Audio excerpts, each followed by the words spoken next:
உணவேனும் மருந்தாக இருந்தோமே சிறந்து.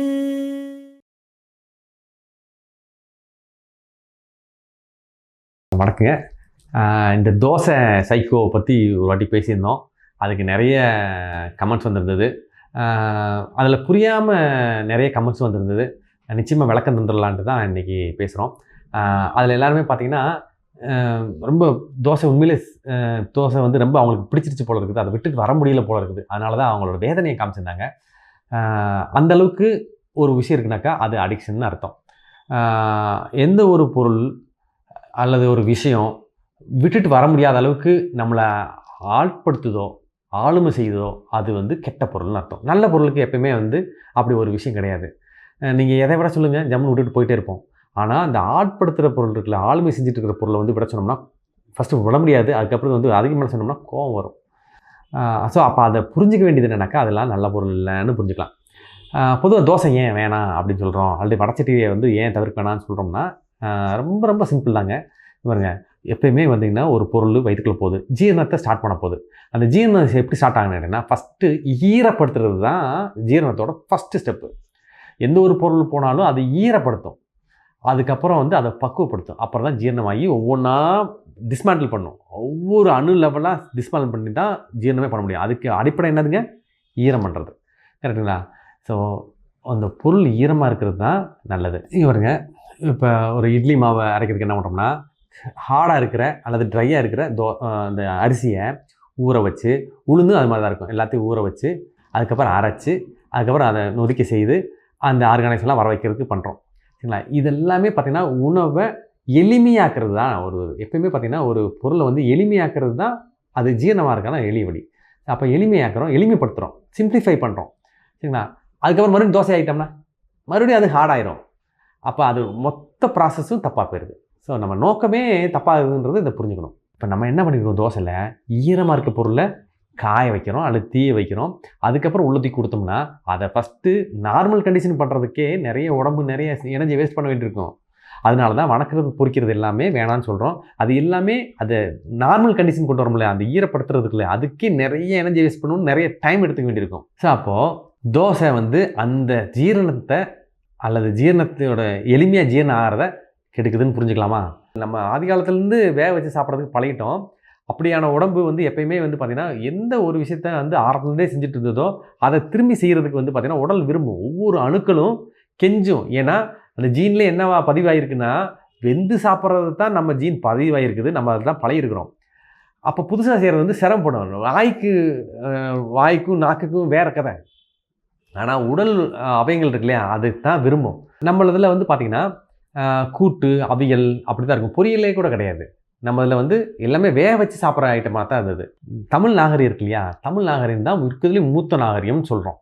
அந்த மூத்த நாகரிகம் எதை வச்சு சொல்கிறோம்னா, முதல்ல வந்து இரும்பை கண்டுபிடிச்சது நம்ம தான், வந்து சட்டி பானையை கண்டுபிடிச்சது நம்ம தான், சமையலை கண்டுபிடிச்சது நம்ம தான், வைத்தியத்தை கண்டுபிடிச்சது நம்ம தான் அப்படின்னு எல்லாம் இருக்கு இல்லையா. இந்த சமையலில் பொறுத்த மட்டும் பார்த்திங்கன்னா ஆதி காலத்தில் என்ன பண்ணியிருப்பான், பச்சையாக பிடிங்கி சாப்பிட்ருப்பான். ஒரு மாடோ ஏதோ ஒன்று அடித்து அப்படியே பச்சை தான் சாப்பிட்ருப்பான், தீ கிடையாது. அப்புறம் அந்த நாகரிகத்தோட அடுத்த எல்லாம் வந்ததுனாக்கா தீ கிடச்சிருச்சு, அதை வேக வைக்கிறதுக்குலாம் வழி தெரியாது, பாத்திரம் இல்லை இல்லையா, அப்போ சுட்டு சாப்பிட்ருப்பான். அடுத்த கட்டமாக என்னாச்சுனாக்கா, நம்ம தான் வந்து முதல் நாகரிகமாச்சே, அப்போ என்ன பண்ணுச்சுன்னா நமக்கு தான் சட்டி பானை கிடச்சிது. இன்னமும் பார்த்திங்கன்னா இந்த கீழடியிலேருந்து எல்லாத்துலேயும் வந்து பார்த்திங்கன்னா நம்ம சட்டி பானை இருக்கும், அது சட்டி பானையில் எழுத்துக்களோடு இருக்கும். அந்தளவுக்கு ஜீனியஸ் ஆகிட்டோம். அப்போ பானையை வச்சு என்ன பண்ணோம், பானையை வச்சு வேக வச்சோம். ஏன்னா நம்மளோட கலாச்சாரம் என்ன பண்ணுதுனாக்கா, தண்ணி நீக்கமாக நடந்தது. நம்ம வந்து கிட்டத்தட்ட வந்து ஒரு மருத நிலம் தமிழ்நாடை பொறுத்த மட்டும், மருத நிலம் அந்த மற்ற திணையெல்லாம் கொஞ்சம் இருக்குதுன்னா கூட மருதம் வந்து ரொம்ப ரொம்ப இருக்குது. ஏன்னா சுற்றி ஆறு ஓடையெல்லாம் போயிட்டுருக்குது. ஒவ்வொரு வீட்டு பின்னாடியும் இப்போ ஒரு 40-50 வருஷத்துக்கு முன்னாடி இருக்கிற பெரியவங்களாம் கூட கேளுங்க, எங்கள் வீட்டு பக்கத்தில் ஓடை போயிட்டு இருந்துச்சுங்க அப்படின்லாம் சொல்ல கேள்விப்பட்டிருக்கோம். ஸோ அப்போ தண்ணி நிறைய கிடச்சிது, நமக்கு சர்ப்ளஸாக கிடச்சிது. அப்போ நம்ம உணவு முறை எல்லாமே தண்ணி வச்சு தான் இருந்தது. அதனால தான் எந்த ஒரு பொருளையும் வேக வைக்கிறதுன்னு புரிஞ்சுக்கிட்டோம், பாயில் பண்ணுறதுன்னு புரிஞ்சுக்கிட்டு நம்ம பண்ணோம். இதில் வந்து பார்த்திங்கன்னா இந்த பின்தங்கிய கலாச்சாரம் இருக்காங்க இல்லையா, அப்போ நம்ம வேக வைக்கிற நேரத்தில் அப்போ தான் வந்து உணவுக்கு வந்து எப்படி சாப்பிட்றதுன்னு கஷ்டப்பட்டுட்டு இருப்பான் இல்லையா, நாகரிகத்தில் பின்னடைஞ்சிருப்பான் இல்லையா, அவன்லாம் என்ன பண்ணால் அப்போ தான் சுட்டு சாப்பிட்டுட்டு இருக்கான். அப்போது நம்ம நாகரிகத்தில் முன்னாடினா வேக வச்சு சாப்பிட்றது தான் அப்படின்னு அர்த்தம். அப்போது சரிங்களா. அடுத்தது பார்த்திங்கன்னா, இந்த படையெடுத்து வந்தாங்கல்ல ஒரு குரூப்பு, அதாவது மிட் ஈஸ்ட்லேருந்து வந்தவங்க, அதாவது ஐரோப்பா கண்டத்தை வந்து நடுவுலேருந்து வந்தவங்களாம், கைபர், போலன் போலவெல்லாம் வந்தவங்களாம் இருக்காங்க இல்லையா வெளிநாட்டிலேருந்து. அவங்களுக்குலாம் என்னன்னாக்கா இந்த சமையலை பற்றியே என்னன்னே தெரியாது. அப்போ அவங்கெல்லாம் என்ன பண்ணிட்டு இருந்தாங்கனாக்கா, வர வழியில் ஒட்டகத்தை அடிக்க வேண்டியது, பாலைவனத்து வழியாக வருவாங்க இல்லையா, அவங்கெல்லாம் வந்து சுட்டு தான் சாப்பிட்டாங்க. அல்ட்டி வந்து என்ன சொல்கிறேன்னா, வணக்கி சாப்பிட்றதுன்னு சொல்லுவோம். இப்படி தான் அவங்க சாப்பிட்டாங்களே ஒழிஞ்சு அவங்களுக்கு வந்து தண்ணியில் வேக வைக்கிறதே தெரியாது. இப்போ ஏன் திருப்பி வந்து இந்த வேக வச்சு சாப்பிட்ற கலாச்சாரம் எப்படி சுட்டு சாப்பிட்ற கலாச்சாரத்துக்குள்ளே போச்சுன்னா, இடையில நடந்தது என்னன்னாக்கா, இந்த படையெடுத்து வந்த வெளிநாட்டினர் இருக்காங்க இல்லையா, அவங்க வந்து பார்த்திங்கன்னா அந்த சுட்டு சாப்பிட்றது இது எல்லாத்தையும் பார்த்து நம்ம அந்த பழகிக்கிட்ட தான் ஒழிஞ்சு இது நம்மளோட அடிப்படை கிடையவே கிடையாது. நம்ம சாப்பிட்றது எல்லாமே வெந்து சாப்பிட்றது தான். இது வரைக்கும் சொன்ன விளக்கமே நான் முடிச்சுக்கலாம். ஆனாலும் ஒரு புரிதலுக்காக வேண்டி வந்து சிலர் யாராவது இதில் இந்த சன்மார்க்க நெறி அப்படி மாதிரியான போக்கில் இருந்தாங்கன்னா, இந்த உணர்வில் இருந்தாங்கன்னா, அவங்களுக்கு சொல்ல வேண்டியது என்னென்னா, பாருங்க, ஏன் வந்து நான்வெஜ் சாப்பிடக்கூடாது அப்படின்னா, வெஜ்ஜு தானே குழந்தை செஞ்சு தானே சாப்பிட்றோம், செடியை வெட்டுறப்போ வந்து அதுக்கு வலிக்காதா, அதுக்கு உணர்வு இல்லையா அப்படின்னா, அதுக்கெல்லாம் உணர்வு இருக்குதான், எல்லாத்துக்கும் உணர்வு இருக்குதான். ஆனால் இந்த ஆடு மாடெல்லாம் வெட்டுறப்போ வந்து பார்த்திங்கன்னா, அது அலறி துடிக்கிறது வந்து பார்த்திங்கன்னா ரொம்ப சிரமமாக இருக்கும், பார்க்குறதுக்கு மனசு கஷ்டமாக இருக்கும். அதனால தான் ஹலால் அப்படிலாம் வந்தது. அதாவது அந்த உண்ணக்கூடிய பொருள் அதை வேதனை இல்லாமல் எடுத்து சாப்பிட்றது தான் மனிதனோட வழக்கமாக இருந்தது. மருத்துவத்தில் வந்து பார்த்திங்கன்னா மூலிகை எடுக்கிறப்போ வந்து அதுக்கு உண்டான இதெல்லாம் பண்ணிவிட்டு பரிகாரம்லாம் பண்ணிவிட்டு அப்படி எடுத்தால் தான் அது நல்ல வேலை செய்யும். அப்போது உணவும் தான் அது. ஏன்னா அது நம்மளாக போகிறது இல்லை, அதை ஒரு கஷ்டப்படுத்தி கசக்கி புழிஞ்சிலாம் சாப்பிடக்கூடாது. அப்போது அது இனிமையாக வந்து நமக்கு உணவாக வரணும் அப்படின்னா என்ன பண்ணணும்னா, அதுக்கான ஃபார்முலாலாம் நிறைய இருந்தது. அதனால தான் காய்கறிகள்லாம் வந்து சாப்பிட்றத வந்து நம்ம அடுத்த வழியில் வச்சுட்டோம். இப்போ பார்த்திங்கன்னா இன்னொரு விஷயத்து கூடுதலான செய்தி, இது உங்களுக்கு ஏற்படையாக இருந்தால் எடுத்துக்கங்க. இந்த மாதிரியான புரிதலோடு இருக்கவங்களுக்கு மட்டும் தான் இந்த செய்தி. பாருங்கள், தோசைக்கல்ல தோசை மாவு விட்டோன்னே சொயின்னு சத்தம் கேட்கும், கொதிக்கும், அப்படி ஒரு அலறும்.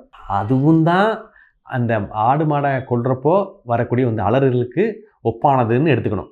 ஏன்னா உணவு எல்லாத்துலேயுமே உணர்வு இருக்குதுன்னு புரிஞ்சுக்கணும். சரிங்களா. என்ன உணவு சாப்பிட்றோமோ அதுதான் நமக்கு உணர்வாக மாறுதுன்னு புரிஞ்சுக்கணும். அப்போது அந்த நொதுக்கி வச்ச உணவு இல்லையா, அதில் நிறைய மைக்ரோ ஆர்கானிசம்லாம் இருக்கும். அதுவும் அப்படி ஒரு வேதனை அடையக்கூடாது.